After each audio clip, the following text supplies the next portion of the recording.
Look at one other thing here that I think is really interesting about this. If we come in close, we stop this right about here. One of the questions, this image sort of breaks up a little bit here, but if you look at the outline of the backpack, it's harder to see here. This is a fairly substantial pack here. We've been talking about the idea that it could hold one of these pots or something. If you compare it to the shape of the person here, that's a fairly substantial thing, and he's wearing both straps over his shoulders. We've talked a lot about the issue of weight. I'm guessing that's the kind of thing they also look at.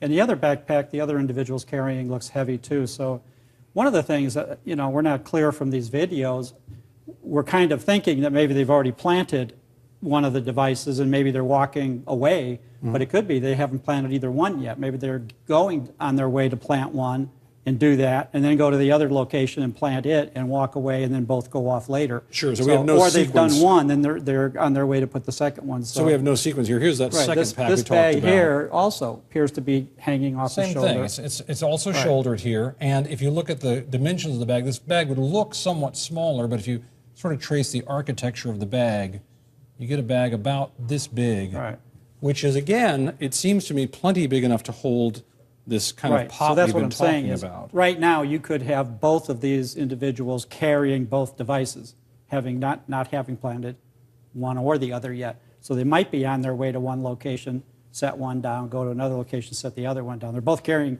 I would not think that they would take whatever's in that backpack out of it. They probably would just set the whole backpack down. So that's another issue. And just as a practical matter, in general terms, what else would investigators be looking at here? Well, I think what else I would look at is if there's anybody else around that may be having a camera or paying attention to them.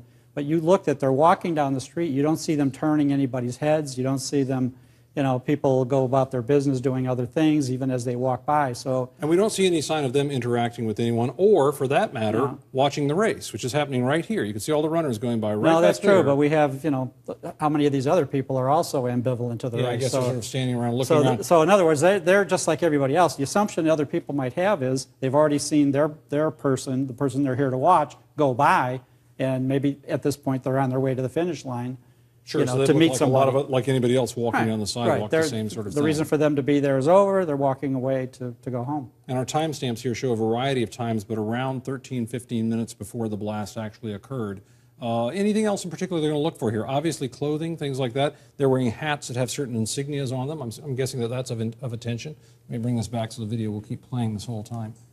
Well, I think the issue of whether they appear to make any kind of contact with someone else along the way. Does it appear that there's a third person that knows them or talks to them, or they hand something or receive something from someone else? So if the two of them only walk down the sidewalk and don't interact with any other person, then that's of interest too.